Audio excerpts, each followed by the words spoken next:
Deste lado, medindo 1,85 de altura e pesando 70 quilos molhado, Kenai! E na minha esquerda, medindo, eu não sei, medindo 1,60 e alguma coisa e pesando 55 quilos no porte físico de um grilo, GG!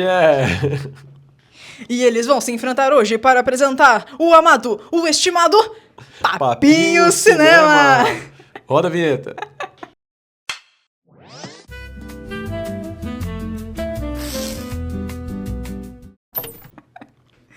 Ah, eu adorei. E hoje estamos aqui, primeiramente, num cenário diferente. Pra quem está nos assistindo. Normalmente a gente grava sentado naquele sofá ali, que vocês estão vendo ali. Mas o que acontece? Sempre que a gente ia gravar no sofá, a gente tinha que basicamente assim, desarrumar a sala para poder gravar. Porque aí tem que mover tudo para poder botar a luz, para poder botar não sei o quê, para poder posicionar para gravar. E é isso aqui já tava começando a testar a sanidade e a saúde do nosso relacionamento. Porque toda vez que a gente tinha que ficar mexendo em tanta coisa, que aí antes de gravar a gente já perdia tanto tempo que a gente ficava estressado. Sim. Aí a gente falou, vamos simplificar, vamos mudar. Aí é só botar o tripé na frente da mesa, ligar uma luzinha ali atrás e acabou. A gente não precisa ficar movendo nada de lugar. Então, provavelmente daqui em diante seguiremos com esse cenário. Trocamos do sofá pra mesa. E eu acho que ficou legal, eu na gostei real. bastante Eu gostei bastante, Comentei, o que vocês acharam? Eu achei que ficou bem legal. Eu acho que deu pra iluminar melhor a gente, dar mais destaque aqui. Eu gostei. E é isso aí. E hoje estamos aqui para conversar sobre, como vocês viram aí na capa, no título, filmes sobre lutadores. Mas não no quesito lutadores, tipo, geral. Por exemplo, porque acho que é impossível você falar sobre filmes de luta sem você citar Rocky, tá ligado? Creed. Uhum. Porém, a gente não tá aqui para falar sobre, tipo, boxe, entendeu? A gente tá aqui para falar sobre um tipo específico de história de lutadores que não necessariamente são inspiradoras, como Rocky busca ser, sabe? Uhum. Não, e não que elas não possam te inspirar também, elas têm coisas muito bonitas nela. Mas que não são a história típica de Porém, esporte, de lutador que normalmente acaba sendo representado. São mais focadas no melodrama. Uhum. Mas antes, uma palavrinha do nosso patrocinador, o pessoal da Vero Cafés. Bem, como vocês sabem, para quem nos acompanha, a Vero é o primeiro clube de assinatura de cafés especiais do Brasil, onde todo mês vocês podem receber na sua casa um café diferente, de um pequeno produtor diferente, que sempre vem acompanhado de alguma coisinha para harmonizar a sua experiência no consumo desse café. E é muito legal que você pode pedir esse café tanto em pó, quanto em cápsula, quanto em grão. Então, normalmente a gente pedia em pó, né? Em pó. Só que aí, ultimamente, a gente trocou e a gente tá pedindo aqui em cápsula. Pra dar uma variada nas receitas. Pra dar uma variada, receitas. porque também a gente já tava com tanto pó de café aí que a gente não sabia mais o que fazer. Mas, nossa, cara, que café delicioso. E utilizando o nosso cupom, vocês conseguem desconto na assinatura tanto do plano mensal, quanto no plano anual, quanto em qualquer item da lojinha que vocês podem comprar aí para poder aprimorar a sua experiência de consumo de café. Então, acessem aí o primeiro link na descrição e usem o nosso cupom para garantir o seu desconto. E valeu, Vero, pela parceria. Valeu, Vero. Uhul. E bem, nossa, é muito legal isso aqui, essas coisas que a mesa permite aqui. Eu posso só fazer isso aqui, ó. Pronto, saiu do frame. Incrível. Realmente. Mas bem, nossa, fui chutado aqui. Perdão.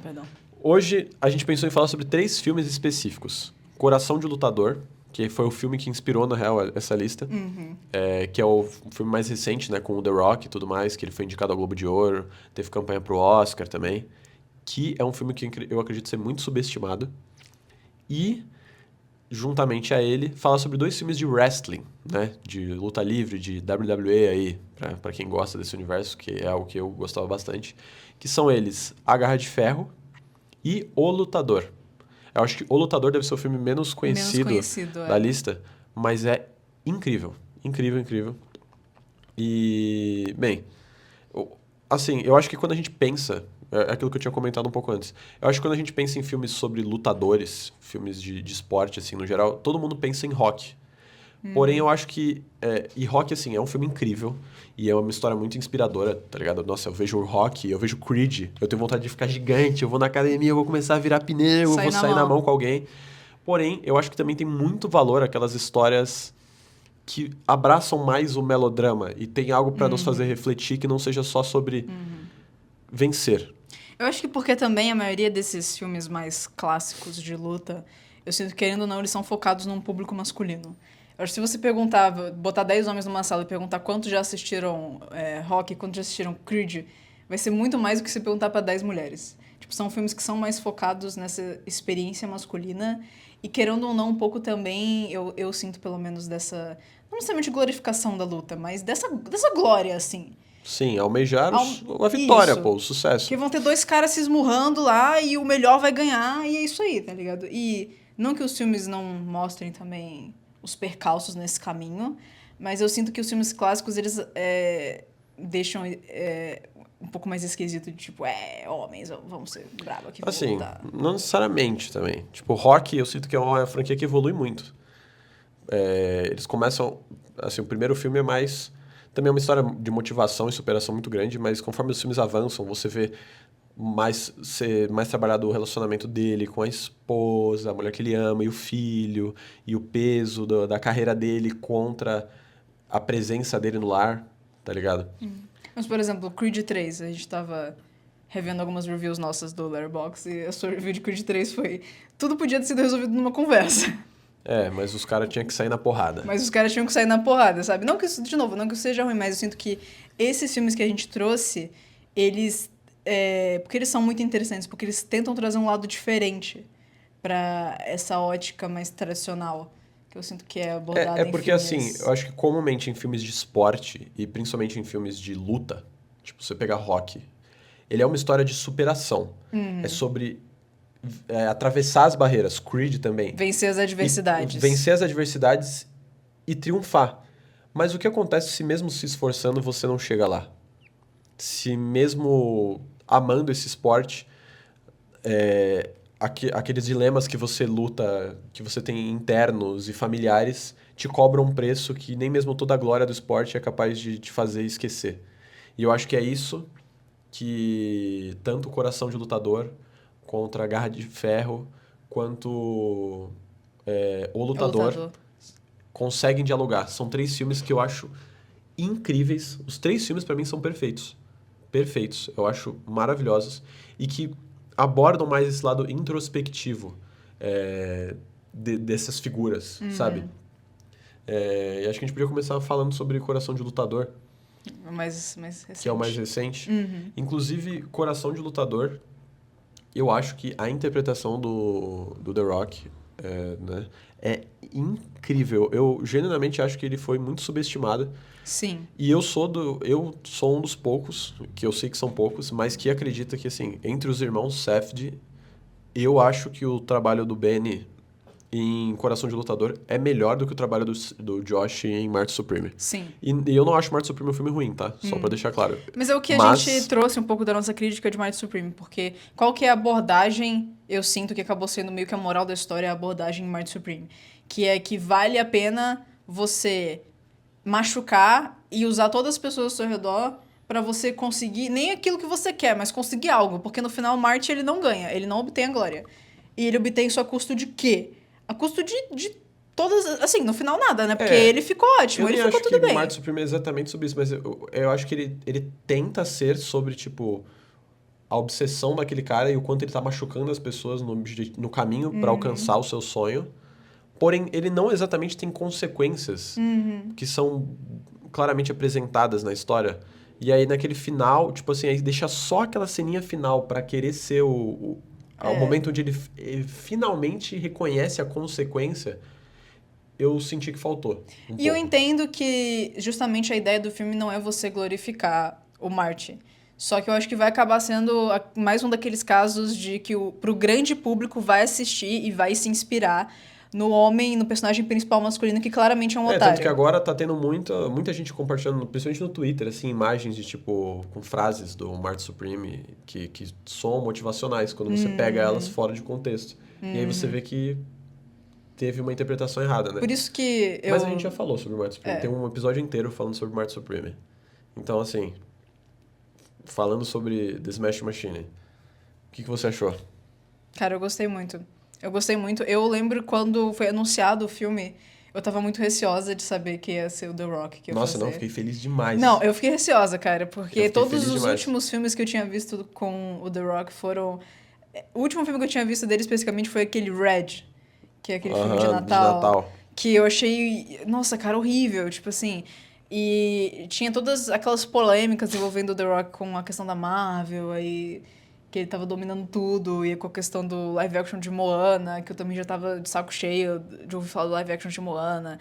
Então, quando eu vi falando que era ele que ia interpretar Uhum. o cara, eu fiquei meio assim, tipo, esse cara vai ser o The Rock fazendo mais do mesmo. Só que quanto mais eu via saindo imagens do filme, imagens da caracterização dele, comecei a ficar muito curiosa pra ver. E, cara, ele atuou demais, assim. Ele atuou demais. Como a gente já falou, eu sinto que foi muito snobado ele não ter ganho uma indicação de melhor ator pro Oscar.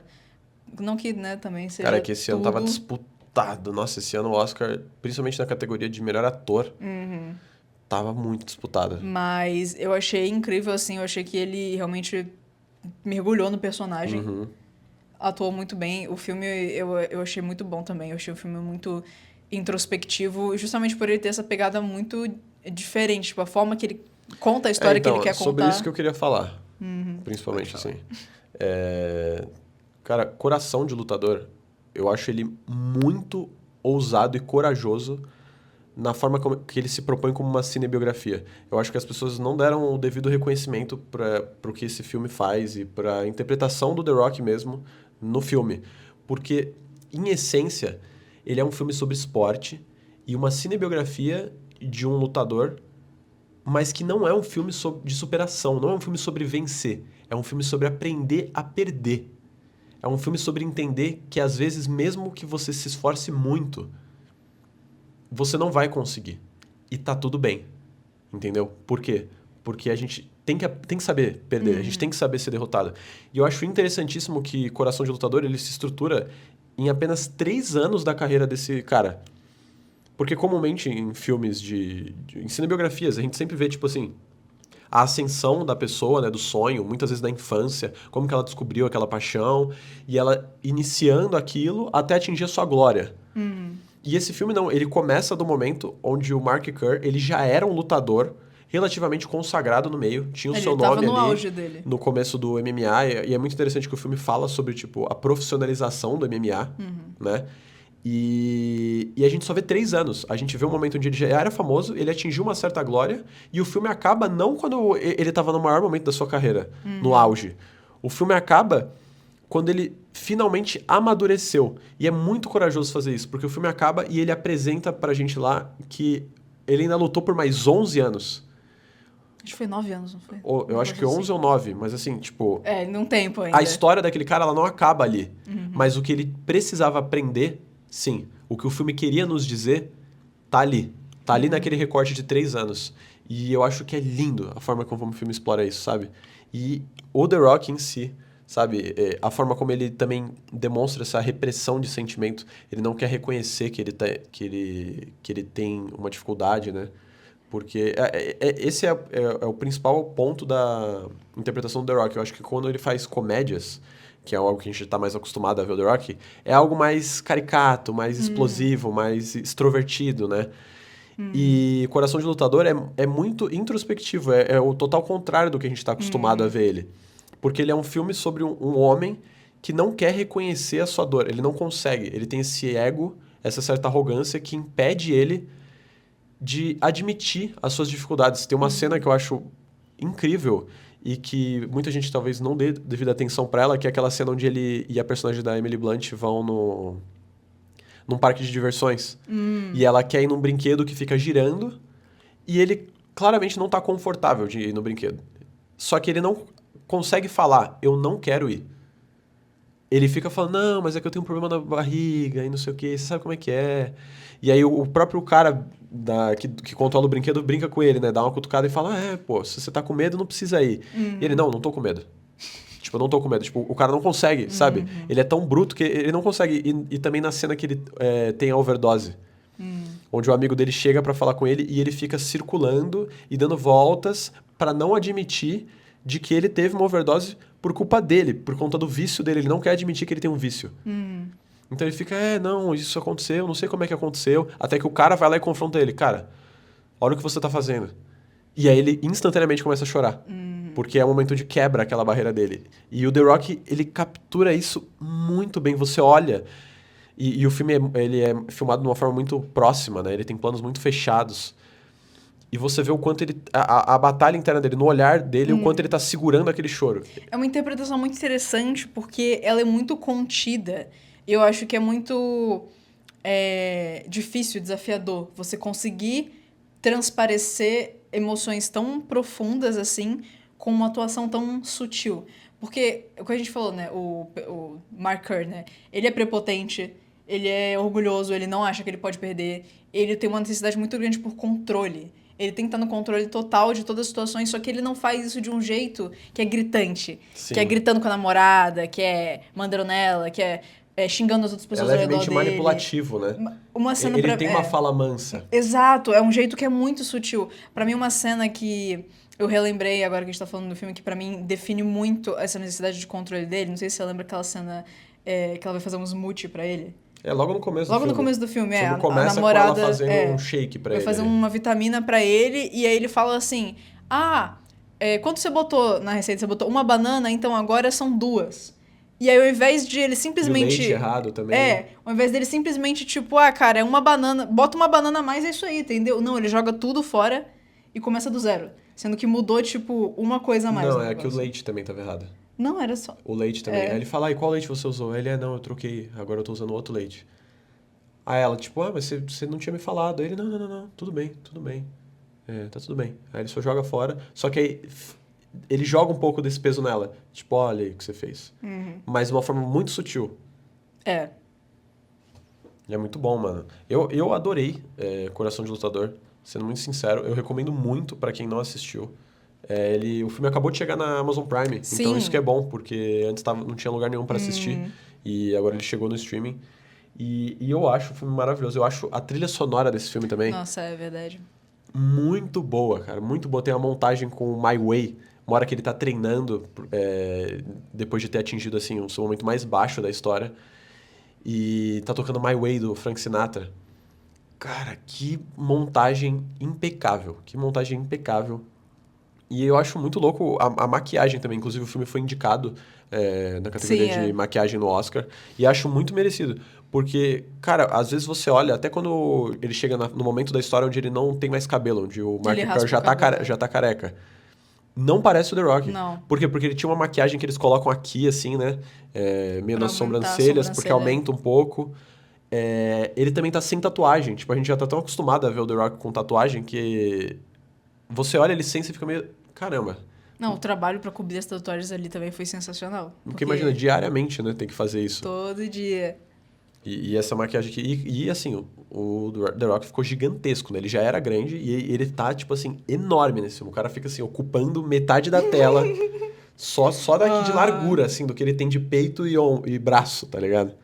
E eu acho o filme maravilhoso, assim. Eu fiquei muito emocionado com a história.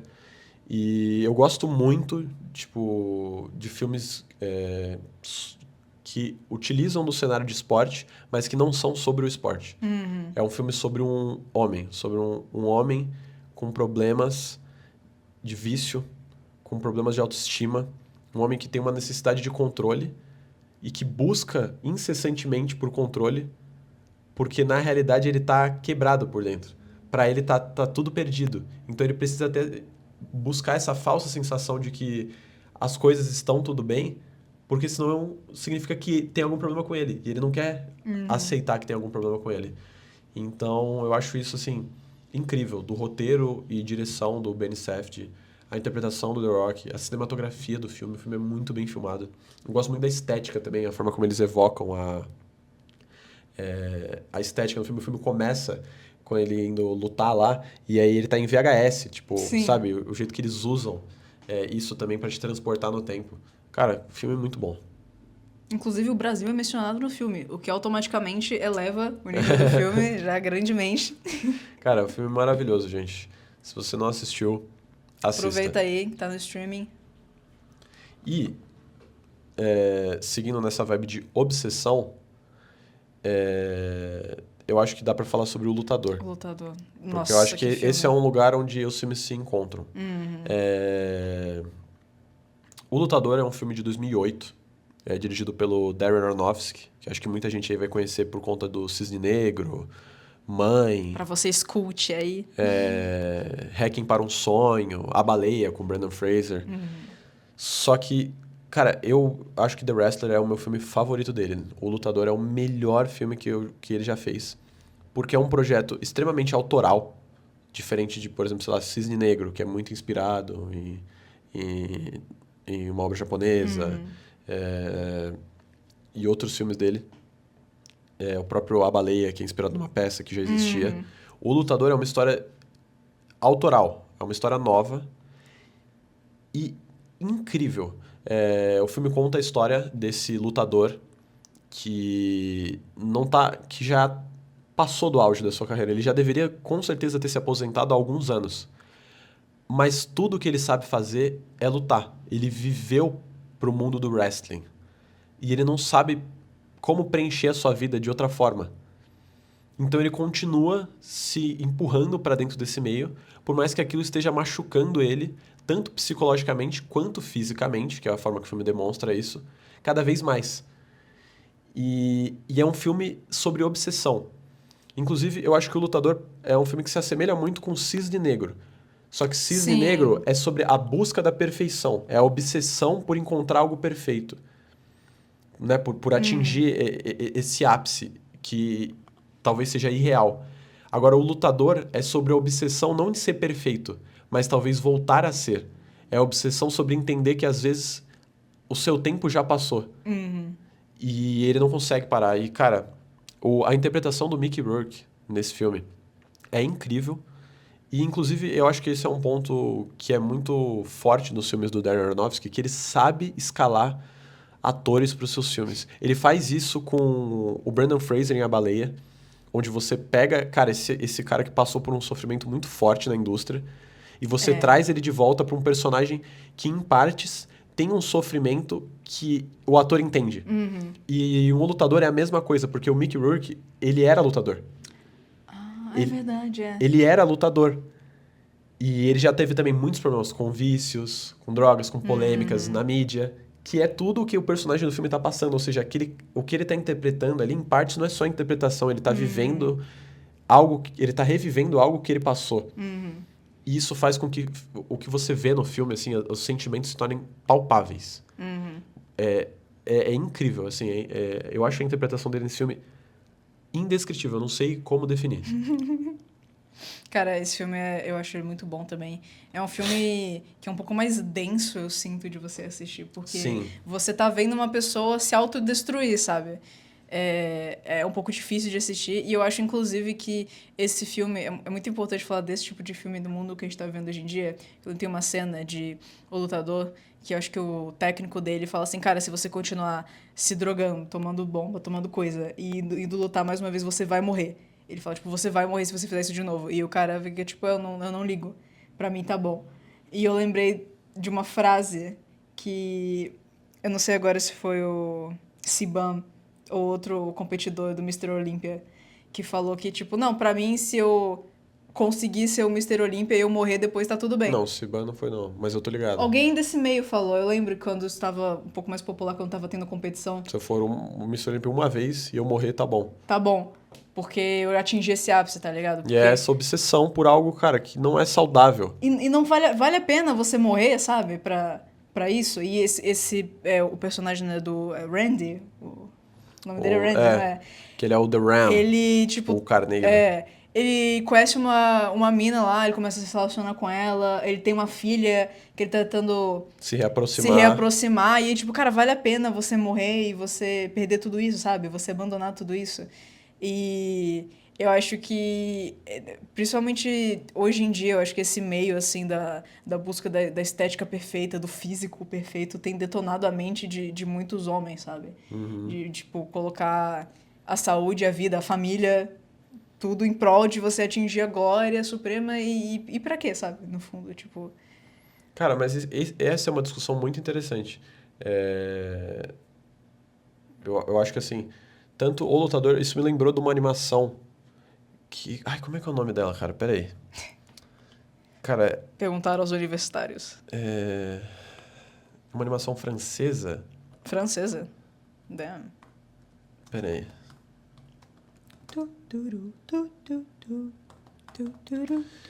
Que é do cara que quer escalar a montanha. O cara quer escalar a montanha? Pera. Aqui. Tem uma animação que se chama Viagem ao Topo da Terra. E ela fala sobre um fotojornalista lá que ele acha uma câmera que teria um filme que possivelmente pertenceria uma expedição lá de um cara que subiu no Everest. Se eu não me engano é isso, que e é um alpinista que desapareceu. E talvez aquele filme pudesse provar que ele conseguiu chegar lá. E aí nessa busca por tentar encontrar a câmera, o filme e tudo mais, ele acaba conhecendo um outro alpinista que o objetivo dele é chegar lá no topo, é chegar no topo do Everest. E o filme, ele em essência, fala sobre isso. Por que algumas pessoas têm essa obsessão por um sonho que pode machucar tanto elas? Por que às vezes a gente se arrisca tanto e se coloca em situações que a gente sabe que vão machucar a gente, mas mesmo assim a gente não consegue impedir de fazer isso, sabe? Por que às vezes a gente vai e a gente se força? A gente pode levar isso pra qualquer situação da nossa vida. Por que às vezes a gente vai num rolê que a gente sabe que não vai ser muito legal? Você não quer ir. Você não quer ir, mas você vai. E você se coloca naquela situação desconfortável, sabendo que ela não vai ser boa pra você. E eu acho que esse filme, ele dialoga com o lutador nesse sentido. Por que aquele cara, ele continua lutando, mesmo sabendo o quanto aquilo machuca ele? Porque ele não sabe fazer outra coisa. Aquele próprio documentário lá que você me recomendou assistir depois, que o cara, ele é alpinista. O Free Solo? Free Solo, é. Nossa, esse documentário é incrível, gente. Se você quer sentir ansiedade vendo o documentário, assista esse documentário. Free Solo. Eu acho que tem no Disney Plus esse documentário. Acho que é na Netflix. É na Netflix? Acho que é na Netflix. Foi vencedor do Oscar. E é um documentário sobre um cara que ele é um alpinista. E ele é conhecido por essa categoria de alpinismo que é o Free Solo. E o que é o Free Solo? É a escalada sem equipamentos. É a escalada sem corda de segurança. É isso mesmo que você ouviu. É subir uma montanha só com as suas mãos e aquele saquinho de pozinho pra sua mão não ficar escorregadia. Apenas isso. Se esse cara cair, ele morre. E o sonho dele é escalar um pico tal lá que ninguém nunca escalou sem equipamentos. E é uma escalada que duraria, assim, papo de, tipo, metade de um dia. Horas. Acho que umas 6 horas, assim. Eu acho que era até mais, não lembro. Mas, assim, pensa você ficar 7 horas escalando, sem parar. E isso é uma história real, de um alpinista. Tipo, é um documentário mesmo, não é uma ficção. E, cara, você vê, tipo, o quanto o documentário fala sobre isso também, assim. Ele conhece uma mulher e ele se apaixona por ela. Eles namoram há alguns anos. E ele pode construir uma família, ele tem dinheiro também. Ele não tá numa situação desconfortável também Ele de tem dinheiro. mãe. Ele tem família. Mas ele não consegue. Quando ele tá em casa, ele tá inquieto. Ele precisa seguir com aquele objetivo. Ele precisa tentar escalar aquela montanha. E aí tem vezes onde ele tá treinando e ele vai tentar. E ele tem partes mais baixas e ele cai. E ele se machuca. Mas ele não consegue abandonar aquele sonho. Ao longo do documentário, acho que uns 3 conhecidos dele... morrem. Que fazem, né, o mesmo tipo de esporte, morreram durante a gravação. Escaladas. Durante a gravação. E o cara não para, entendeu? E eu acho muito interessante porque é um sonho que não é saudável. E a pessoa sabe que não é saudável, mas ela nunca vai conseguir parar. Cara, aquelas pessoas se também ela não que tentar. escalam, que entram em caverna, a gente até brinca, né? Ai, o homem quando tem uma família perfeita, mulher, 2 filhos, vendo a primeira caverna impossível de atravessar. O cara se enfia lá. E quantos casos tem de pessoas que foram se enfiar numas cavernas, nada a ver e morreram? Eu acho que é inexplicável essa coisa que alguns é o ímpeto do ser humano que não dá. E eu acho que é esse desejo que não dá pra se segurar de tentar. O cara não vai conseguir. Ele prefere tentar e falhar. Mas ele não vai conseguir ficar quieto e viver em paz se ele souber que ele poderia ter tentado, poderia ter feito aquilo e ele ficou parado, sabe? Então é muito louco, assim. E isso dialoga totalmente com o lutador. Porém, a questão de lutador é que, assim, ele conseguiu já. Ele era um lutador. renomado. Ele era um cara que conseguiu a ascensão. Porém, por causa de vícios, né? Relacionamentos e problemas com a mídia, ele perdeu. Ele deixou o momento dele passar. Ele perdeu todo o dinheiro que ele tinha, ele vive assim, numa situação, numa condição financeira muito ruim. E ele quer alcançar aquele ápice de novo, para talvez consertar aqueles erros, ou para pelo menos provar para si mesmo que ele pode, que ele conseguiria fazer aquilo. Só que não, já passou o tempo dele, entendeu? Ele já provou que ele conseguiria uma vez. E nem todo mundo na vida tem uma segunda chance. E o filme é sobre isso, é sobre essa obsessão e esse caminho de autodestruição que esse homem está travando e que poderia ser levado para qualquer âmbito. É isso que eu gosto também. Não é um filme só sobre luta. A luta é um meio, porque você consegue traçar esse paralelo, essa alegoria muito forte, né? Tipo, ele tá lutando pelo sonho dele e o sonho dele é a luta. O que funciona ainda melhor. Mas os momentos de maior triunfo no filme não são quando ele tá dentro do ringue. São quando ele tá fora. E é isso que eu acho muito, muito bom, assim. Cara, eu acho muito legal essa mensagem, esse corte, porque como você falou, isso pode ser aplicado para várias esferas da vida, para várias coisas. E isso que você comentou de, tipo, ele não sabe fazer outra coisa. Eu sinto isso, que acontece muito isso na sociedade. Sociedade. Mas que assim, a gente às vezes não é ensinado a viver para outra coisa que não seja o trabalho. Sim. E porque muitas vezes não tem a possibilidade da pessoa cultivar outras coisas além do trabalho. Muitas vezes não tem como você ter hobbies. Porque você sai de casa cedo e volta de casa tarde. Então, para muitas pessoas, elas só conseguem viver para aquilo. E aí, tanto que acontece muito da pessoa se aposentar e, tipo, não saber o que fazer da vida.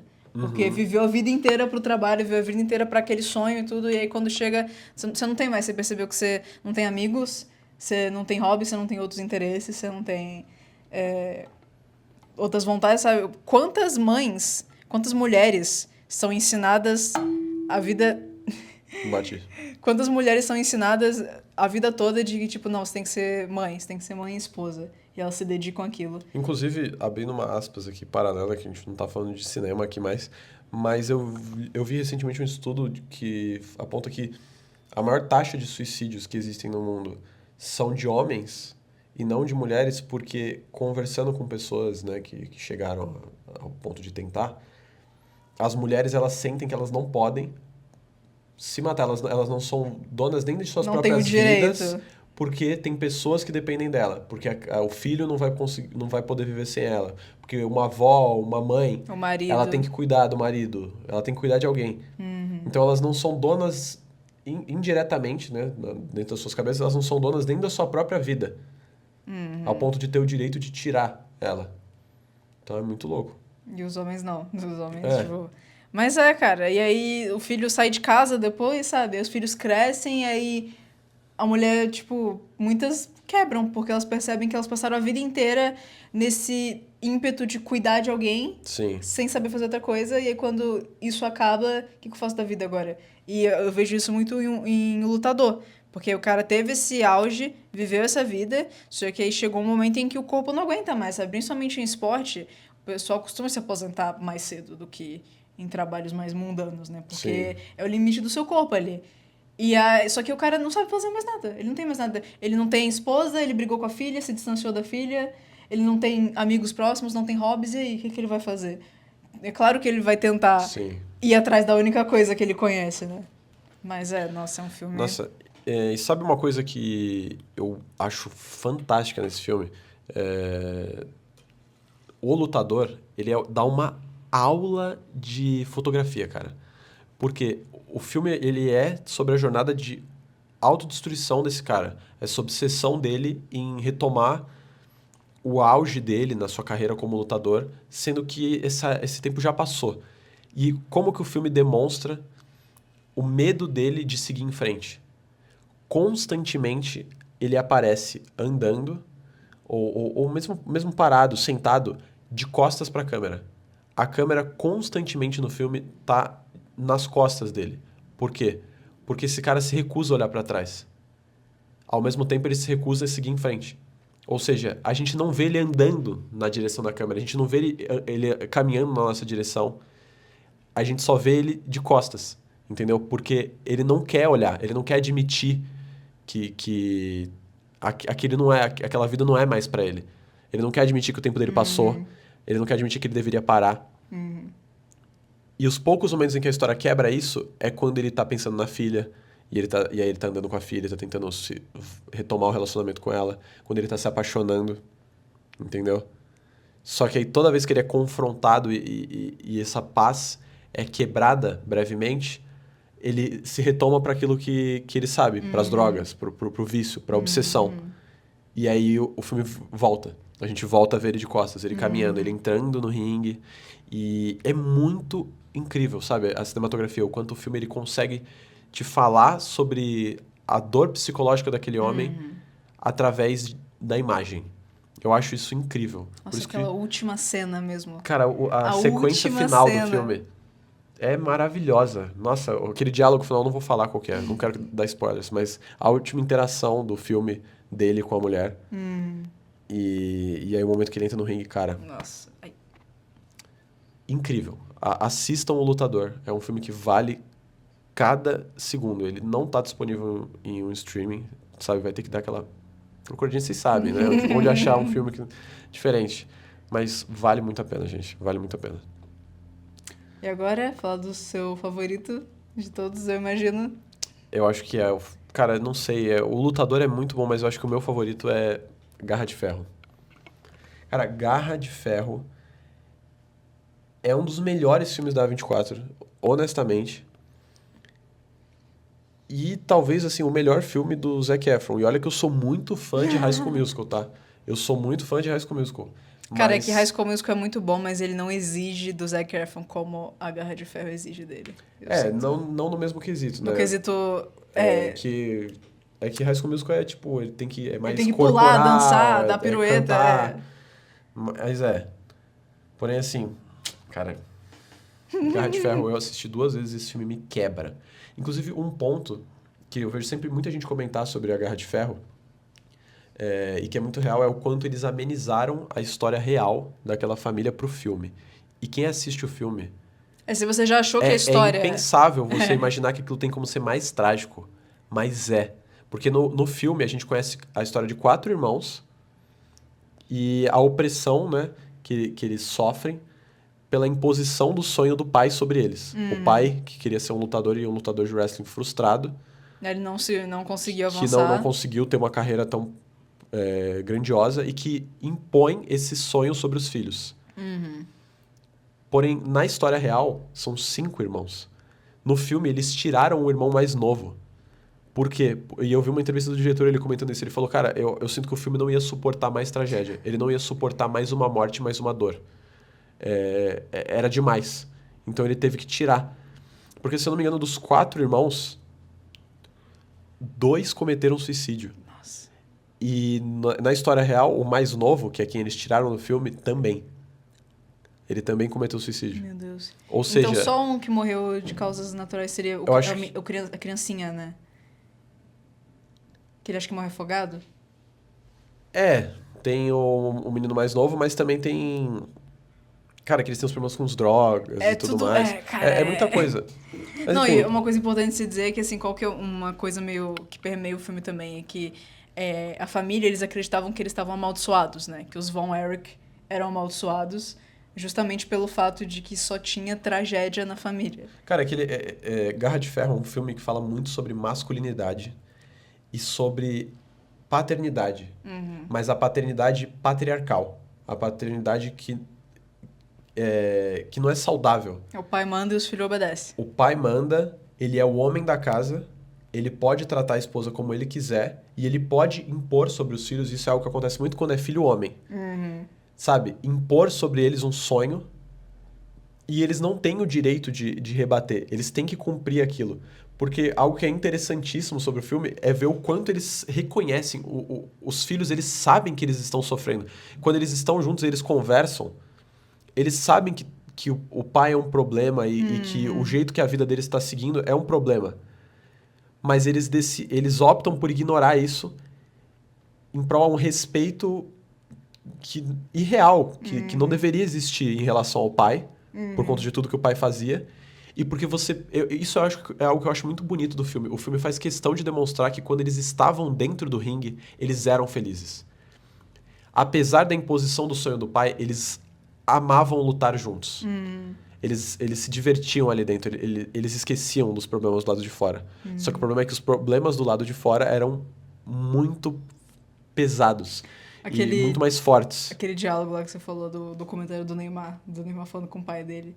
Pai, eu só quero jogar futebol. Eu só quero jogar futebol, sabe? Tipo, eu só quero lutar. Eu só quero fazer o bagulho de boa. Eu não quero me matar pra fazer isso. Cara, exatamente, porque você consegue ver, e aí o filme também faz isso muito através da interpretação do Zac Efron, que é perfeita, o quanto ele se segura, o quanto ele tá se segurando, né? Isso é algo que o diretor mesmo falou pra ele. Eu quero que você, mesmo que você sinta que você deveria chorar nessa cena, você não é pra chorar. Segura esse choro até a cena final. Porque é isso que ele fazia, ele tinha que engolir o choro, ele tinha que engolir e esquecer o que ele tava sentindo na presença do pai. E na presença dos irmãos, porque ele não pode ser fraco. E ainda mais nesse ambiente muito de masculinidade tóxica, que é o universo de treino e academia e luta, é algo, assim, incrível, cara. O final de Garra de Ferro me quebra em níveis absurdos. Principalmente porque eu tenho um irmão mais novo, e o Kevin, né, que é o irmão que sobreviveu, ele era o irmão mais velho. E, cara, eu não sei o que eu faria da minha vida se eu perdesse o meu irmão mais novo. Então, não consigo imaginar o que é pra ele perder 4 irmãos, cara. 4 irmãos mais novos. Tipo assim, você entende que tipo, ele sente esse peso de que ele falhou como irmão. Porque como irmão mais velho, você sente um dever de proteção para com os seus irmãos mais novos. E passar pela tragédia que eles passaram, assim, é indescritível, sabe? Inclusive, essa questão que a Garra de Ferro trabalha sobre a maldição é muito, muito bem elaborada na narrativa, né?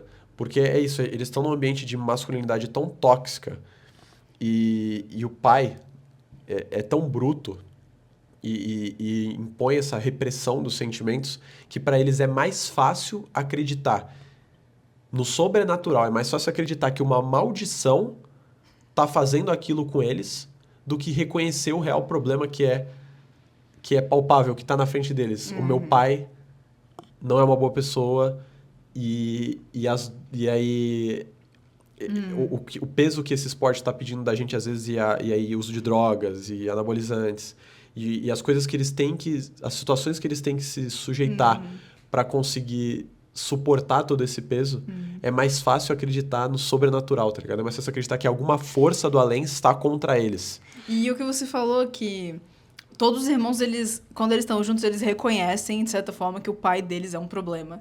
Que o pai deles, tipo, não é uma boa pessoa. Mas, no fundo, eles querem agradar o pai. Porque eu acho que, cara... Essa busca por aprovação, né? Querer ouvir que o pai se orgulha deles. Tipo, tem esse momento no filme, né, que o Kevin, né, ele começa a não ir tão bem, e aí o pai, ele muda, então, porque o Kevin era o favorito, né, e aí ele escala o outro irmão, o próximo da linha de sucessão, né. Sim. E aí, ao invés do irmão ficar, tipo, não, pai, pô, isso é um absurdo, você vai, tipo, tirar o Kevin da jogada, tá ligado? Ele é melhor... Não, ele acata a decisão do pai. Porque, pô, agora eu posso talvez conseguir a aprovação do meu pai. E você vê que ele fica felizão ali, lutando, tipo, não, agora é meu momento, tá ligado? Os dois juntos lá... E entra de novo naquilo que, assim, que eu acho que é algo que a gente conversou já recentemente, quando a gente pensou também no Lutador e no Coração de Lutador e no Lutador, né? É algo que a gente conversou, se não me engano, no último episódio, não foi? Sobre o quanto homens, eles são ensinados... Não, a gente pensou nisso quando a gente assistiu um filme recente, recomendo muito, American Animals. Sim, sim. Que é o quê? Cara, esse é um ponto muito interessante sobre a Garra de Ferro, inclusive. Eu acho que muitas pessoas não pegam isso, mas assim, o filme fala muito sobre o que é ensinado para homens e o que é ensinado que homens devem esperar da vida. No sentido de que o quê? Beleza, eles vão ser lutadores. Então eles só podem ser aquilo. E porque aquilo vai dar alguma glória para eles. Eles vão superar as dificuldades, eles vão ter que aguentar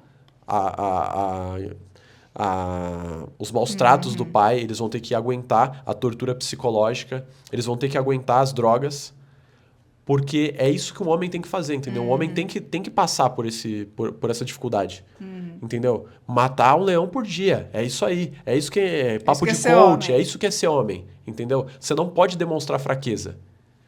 Porque isso é ser homem, é ser forte o tempo inteiro. E aí, o que acontece quando esse homem ele não tem mais como exercer o que ele acha, o que foi ensinado que ele deveria fazer, ele pira. O que acontece no filme no momento em que o Kevin, né, o Zac Efron, ele se afasta da luta, e aí o irmão, que é o Jeremy Allen White, que é o Carrie, ele toma a frente. Ele começa a lutar e se esforçar e ignorar os problemas psicológicos, e aí ele sofre um acidente. Um dia, quando ele tá na beira, assim, num precipício psicológico, ele sai para dirigir de moto e ele sofre um acidente e ele perde uma perna. E aí, a partir daquele momento, o que ele faz? Ele comete suicídio. Por quê? Porque se ele não pode mais lutar, Ele é inútil. ele é inútil. Ele não tem como orgulhar o pai dele, ele não tem como fazer a única coisa que ele acha que ele sabe fazer na vida, então ele prefere tirar a própria vida. E assim, não culpando o cara, longe disso, suicídio não é algo simples de se falar, mas é uma forma que o filme encontra de discorrer sobre o que é ensinado para homens, sabe? E como essa sociedade patriarcal que a gente vive e de endeusamento dessa masculinidade tóxica cobra um preço dos homens que eles mesmos não reconhecem, entendeu? E é muito interessante a forma que o filme fala sobre E eu isso. acho que diz muito também quando, principalmente em O Lutador também, e a Garra de Ferro tem essa personagem mulher, que ela parece como... como é que eu posso dizer? Esse porto seguro, talvez. Isso, esse contrário a essa vida que o personagem tá levando. Porque a esposa, né, do Kevin, do Zac Efron, é nela que ele pode se permitir ser vulnerável. É com ela que ele chora. E ele não pode fazer isso com o pai, que é o pai. Tipo assim, seu pai, cara. Ele não pode fazer isso com os irmãos, que ele cresceu a vida inteira com os irmãos, ele não pode fazer isso. Mas ele pode fazer com uma mulher. Por quê? A mulher é o símbolo de emoção, entendeu? De feminilidade, de doçura. Aí De sensibilidade. De sensibilidade, exato. Desse lado que ele foi ensinado que ele não pode tocar. Ele não pode mostrar isso pra mais ninguém, tá ligado? Com a mulher ele pode, agora com os irmãos não. E o filme enfatiza isso muito bem, né? A gente vê, por exemplo, ele dormindo no escritório, no chão, sozinho, tá ligado? Porque é se colocar nessa situação desconfortável também, porque ele acha que ele tem que sofrer, entendeu? Ele não consegue falar sobre o problema e enfrentar o problema, ele prefere sofrer em silêncio, ele prefere reprimir. Então, por isso que o arco de desenvolvimento dele é tão tocante, e quando a gente chega no final do filme, ele tá com a esposa e os filhos, ele chora, ele finalmente abre o seu coração, pega tanto, cara. É muito bonito, assim. Então, assim, construção narrativa desse filme é incrível. Nossa, é a trilha sonora do filme. Cara, sim. Nossa, conta pros nossos espectadores a sua experiência comprando o boneco do Kevin Von Erich. Cara, eu tenho... Tipo, o Kanai gostou tanto desse filme. Eu gostei tanto de Garra de Ferro que eu fui 2 vezes no cinema assistir. E isso que o filme é trágico, tá? Eu chorei, fui 2 vezes no cinema assistir esse filme. Chorei muito. E aí eu descobri que a A24, né, a produtora por trás do filme, ia lançar uma action figure inspirada em bonecos clássicos de lutadores, né, que tem de WWE e tudo mais, do Zac Efron, do personagem dele, né, o Kevin. E era um colecionável, exclusivo, original, né, da própria produção. E aí eu falei, cara... E o vinil também, né? Eu preciso disso. E aí eu fui lá e eu gastei quantidades de dinheiro não saudáveis para comprar a action figure do Kevin e o vinil de Garra de Ferro. Porque eu acho a trilha sonora desse filme impecável, tanto nas canções originais do filme, nas melodias que eles criam, quanto nas que eles selecionam, cara. As músicas country que eles colocam, elas são bregas, mas precisamente bregas, no ponto que casa perfeitamente com a história, porque brega não precisa ser algo ruim, entendeu? E esse filme sabe disso. Thank God I'm a country boy. A música Thank God I'm a Country Boy, que ele toca no casamento do Kevin e você vê ele dançando, cara. Nossa, é muito boa essa cena. Incrível. Cara, e isso, eu acho uma coisa muito incrível no filme, que ele tem os seus momentos leves. Não é um filme que é só tragédia do começo ao fim. Porque é importante também demonstrar... É isso que eu acho bonito no filme. O Sean Durkin, o diretor, ele faz questão de demonstrar que quando aqueles irmãos estavam juntos, eles eles se amavam, entendeu? Ele faz questão de demonstrar o amor que existia entre eles. Então, eles saíam pra uma festa, eles no casamento, eles têm esses diálogos onde você vê o sentimento que eles compartilhavam, tá ligado? Eu vi, inclusive, o próprio Kevin falando, dando uma entrevista sobre o filme, né, que fizeram na família dele, e ele falando que, pra ele, o mais importante, que foi o que ele conversou com o diretor, era demonstrar o sentimento, o amor que eles e os irmãos tinham, entendeu? Demonstrar essa felicidade que eles conseguiam compartilhar juntos. Porque apesar de toda a dor e toda a tragédia que a gente conhece, existiu amor também. E o filme consegue fazer isso muito bem. Sim. Cara, eu acho muito lindo essa relação de irmãos, assim. Eu sou filha única, então eu desconheço esse sentimento profundo entre... Claro que assim também, não quer dizer que se você ter mais filhos, obrigatoriamente eles vão se dar bem pro resto da vida, entendeu? Tipo, tem gente que fala, eu vou ter um monte de filho que é pra eles, né, terem alguém. Mas assim, às vezes eu me pego pensando que, tipo assim, cara, depois que meus pais se forem, tipo, o meu núcleo familiar ali, primordial, vai acabar, vai ficar só eu, sabe? Tipo, do núcleo primordial ali. E que quando eu tiver que enfrentar esse momento, claro que eu vou ter você, meus amigos, minha rede de apoio, mas essencialmente você vai enfrentar a barra um pouco sozinho, sabe? E eu fico pensando que quando eu vejo essas... em filmes, em séries, essas demonstrações de relação de irmão que é muito linda. A gente viu recentemente em Sentimental Value, das Nossa, irmãs. valor sentimental que tá indicado no Oscar Eu aí. achei tão lindo a relação delas, cara. Você vê, tipo, que você tem um amigo pro resto da vida, sabe? Às vezes é que, mano, a economia tá uma merda hoje em dia. Que parte de mim queria ter, tipo, 3 filhos, assim. Que é pra poder eles estarem unidos pro resto da vida, sabe? A economia não tá do nosso lado nesse momento. Vamos fazer a nossa garra de ferro? Meter 5 crianças, 5 CPF. Não, mas 5 Impossível. meninos não dá, cara. Não, assim, a mãe deles, ela foi direto pro céu. Ela ainda tá viva? Acho que ela tá... Não sei. Se ela já foi, ela foi direto pro céu. Porque, cara, você ter 5 filhos homens, lutadores, tipo, vivendo esse... Nossa senhora, impossível conviver naquela casa. Mas cara, Garra de Ferro pra mim é a melhor cinebiografia que a gente teve nos últimos anos, assim. E possivelmente é a minha favorita. Esse filme, inclusive, ficou por muito tempo no meu top 4 do Letterboxd. Eu tirei esse ano só pra dar uma variada, mas assim... Nem por isso eu não amo esse filme. Tanto que senão eu não teria gasto dinheiro comprando boneco. Cara, eu vou pegar uma foto. Eu vou tentar mostrar uma foto aí na hora que a gente tá falando pra vocês verem. Cara, Sim. porque se for pensar, tipo, quais filmes que você estava disposto a gastar dinheiro por tanto que você gosta dele, foram seus bonequinhos de Irmão Urso. E só. E o da Garra de Ferro. Foi literalmente só isso, tipo... Mas a gente queria muito... Nossa, se você, representante da A24 no Brasil, estiver vendo esse vídeo e quiser nos agradar... Eu não acho que tem representante da A24 no Brasil. E quiser nos Tanto agradar... que a A24 não distribui filme pro Brasil, é sempre outra distribuidora. Ai, que droga. Mas enfim, cara, a gente queria muito um bonequinho do Marcel. O Marcel do Shell. O Marcel, a Concha de Sapatos, aquele filme da A24. Cara, eu amei esse filme, a gente queria muito, só que na época nenhum de nós dois tinha dinheiro bastante pra pagar a bagatela de sei lá quantos dólares. Eu acho que ele custa $30 ou 35. O problema é o frete. O problema é mandar pro Brasil. É o frete e a taxa de importação. É isso que complica. Se fosse só... Os impostos. Lula! Mas acho que é isso, né? Acho que é isso. Cara, eu gosto muito desse gênero, esse meio que braço do gênero de filmes de luta. Eu adoro filme de luta, cara. Tipo, me ganha muito, assim. Você sabe, eu sou fã de rock, Creed. Eu acho o Creed fantástico. Só que a gente decidiu falar sobre esses hoje por conta desses pontos psicológicos das histórias, né? E, nossa, Garra de Ferro pra mim é o meu favorito. Cara, acho que tá precisando ter um filme de luta de mulher. Cara, mas é uma coisa que é interessante, só, desculpa te cortar, mas sobre esses 3 filmes também, é que é isso de que, talvez se você parar pra pensar, eles são 3 filmes mais recentes, a não ser o Lutador, que é de 2008, mas você consegue ver um padrão quando você para pra pensar em Coração de Lutador e Garra de Ferro, que é falar sobre masculinidade. Eu acho que é um tema muito atual. Sim. Nessa ascensão do conteúdo Red Pill e extrema-direita. É algo importante de se falar.